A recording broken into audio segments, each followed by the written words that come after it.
next we have Chhaya Sharma, Director of Engineering at ShareChat, exploring the complexities and solutions behind delivering such a massive volume of short form videos at scale, focusing on how ShareChat has successfully tackled these issues to provide high performance and reliability for their users. Chhaya has played key roles in building distributed data processing platforms and high performance systems. With a strong background in system architecture, data engineering and platform scalability, Chhaya is passionate about leveraging technology to solve complex problems and drive business outcomes. Please join me in welcoming Chhaya.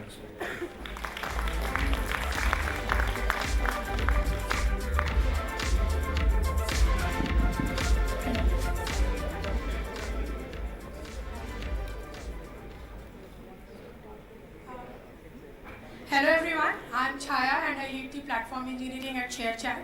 One of the areas that I'm responsible for is content delivery, transcoding, storage, as well as content moderation. And today I'm going to cover these areas, how we have optimized them, what are the various challenges that we have faced in these areas, and without compromising the user experience, how we have also reduced our infrastructure costs.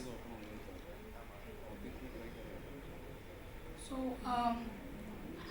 Before I go further, I would like to tell you a little bit about ShareChat. Those who don't know, ShareChat is a short video app. The content is uploaded from end users. There are about 2 million videos uploaded every day.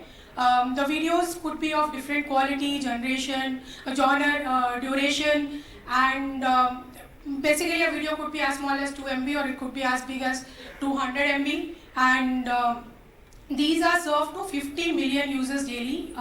Across ShareChat and Moj apps. We have 200 million now, and on different devices, a lot of our users are on tier 3 and tier 4 cities, and the network bandwidth is different because most of our users are actually getting the content served from the feed. 98% of the content is served directly from the feed. It's not that they go and search for it.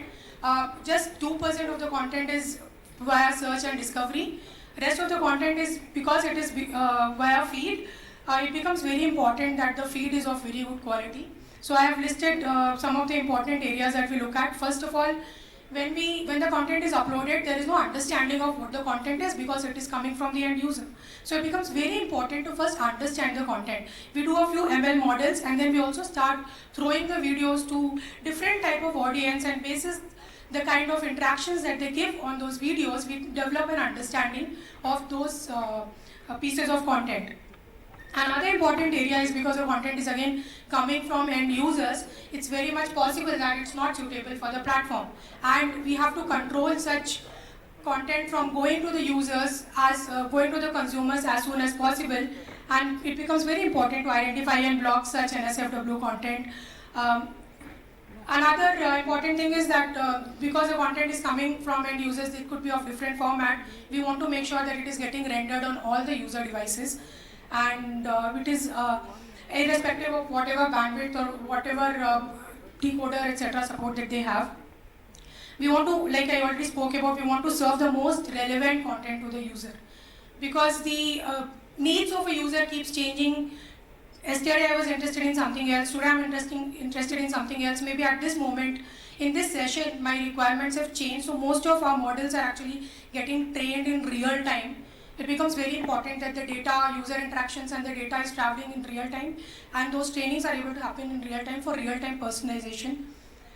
And then we want to ensure that once the content is thrown to the user, the user is able to experience the best possible user experience they could have. There should not be any buffering, there should not be any other issues with respect to start of the videos or any kind of errors that they face. So I've gone back and kind of shown that how earlier or a very basic kind of architecture could be. There is this video file which is there on cloud storage, there is this client device, there is this network that happens over the, there is this network and the file gets downloaded over the internet. The file, first of all, may not be supported by all the devices. The waiting time for download before playback can be very high, and it could lead, and especially in an app like ours where most of the videos are just 30 seconds in size, it's not acceptable to wait for 2 seconds. The user will just move to the next video, they'll just scroll up, right? High data consumption can be another challenge because in India, most of the users, like for us, 10% of the users are on Wi-Fi, but the 90% of the users are actually using the cellular data, which means that they are very, very conscious about the data packs that they are using. They could have very low data packs, especially in the tier 3, tier 4 cities, maybe just 500 MB, 1 GB or 1.5, 2 GB of data pack. And then if we start consuming, and we have seen that in case of issues earlier, we have seen that, you know, the moment we start consuming, our app starts consuming a lot of data, the users actually start falling off, and the retention of those users reduces. The other is uneven experience across users, depending on which device or network, or, you know, what kind of file size it is. So our goal is to optimize the video delivery for a seamless experience. We are going to look at 3 layers. We are going to look at the video encoding, the storage, that is storage and the network layer, and the client and the media player. So what are the key metrics for enhancing a user experience? The video has to play smoothly. There has to be minimal startup time. That is, as soon as they scroll up, the video has to start playing automatically. There should not be any kind of buffering that the user experiences. The data consumption has to be as low as possible, but the quality or the visual quality has to be as high as possible, right?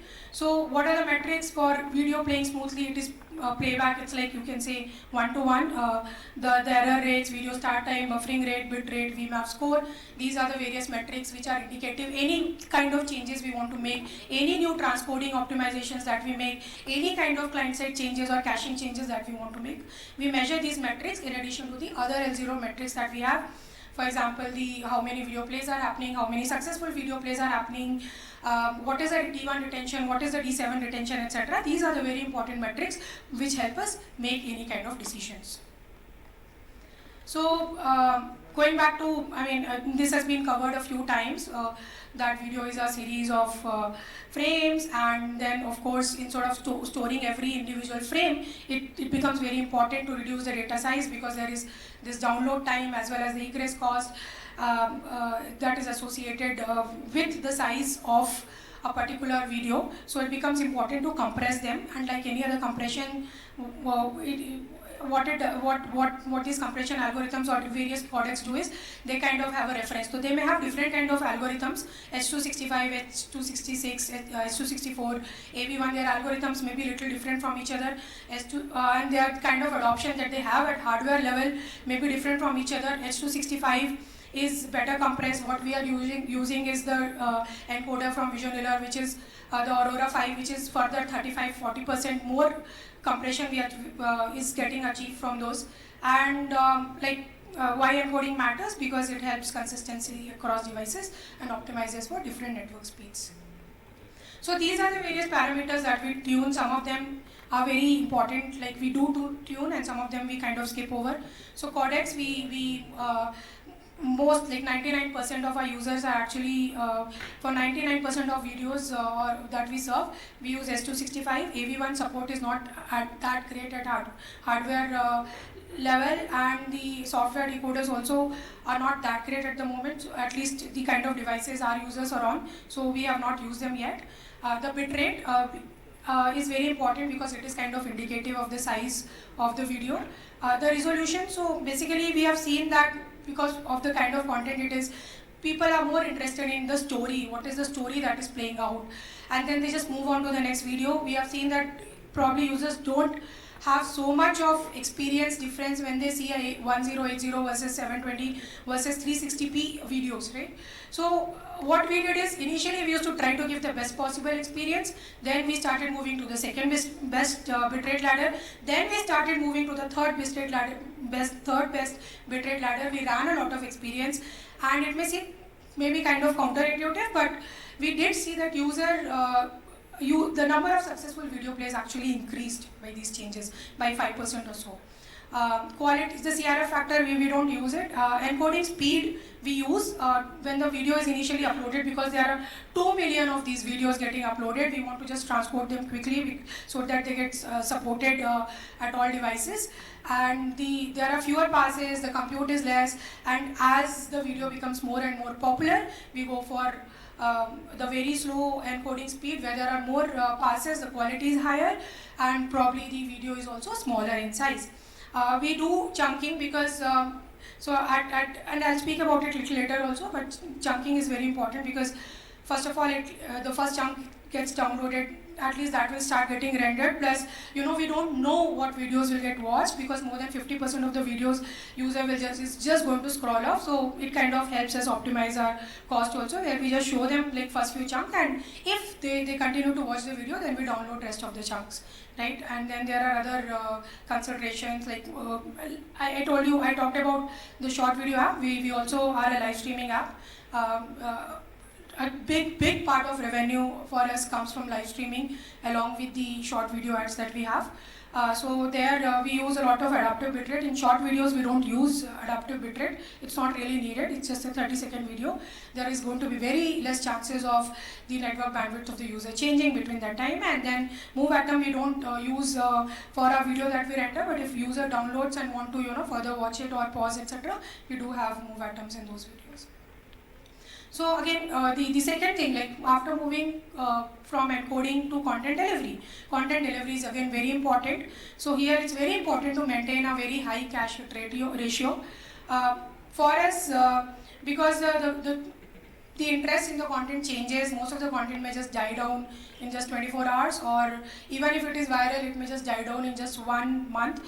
Still we are able to maintain a very high cache hit ratio of 98%.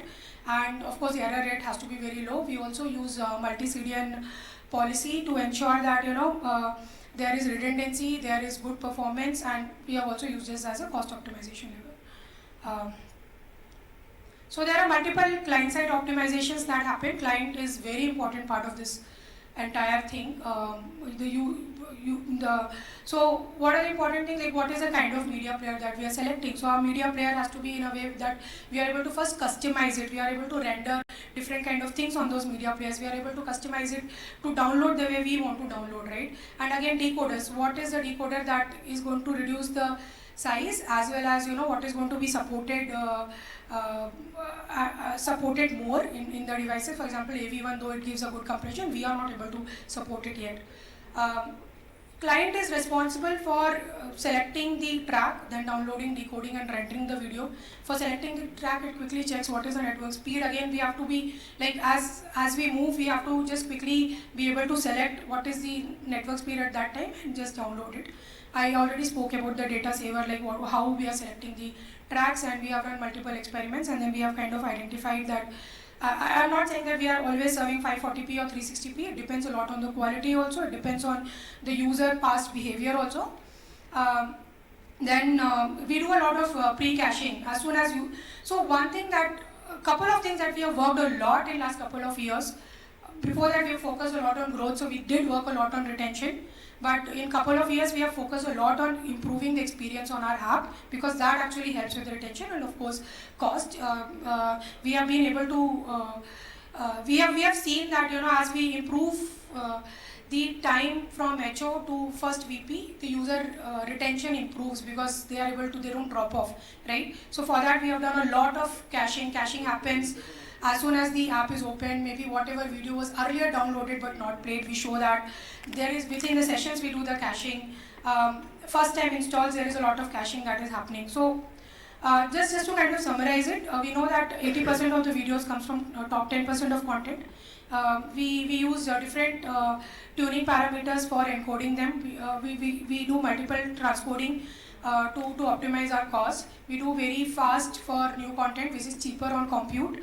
And then we do very slow on popular content, which is more expensive but is going to reduce the CDN cost as well as user experience. We use fewer bitrates for new content, more bitrates for popular content. We also don't, we identify and not transcode any duplicate or any discarded content.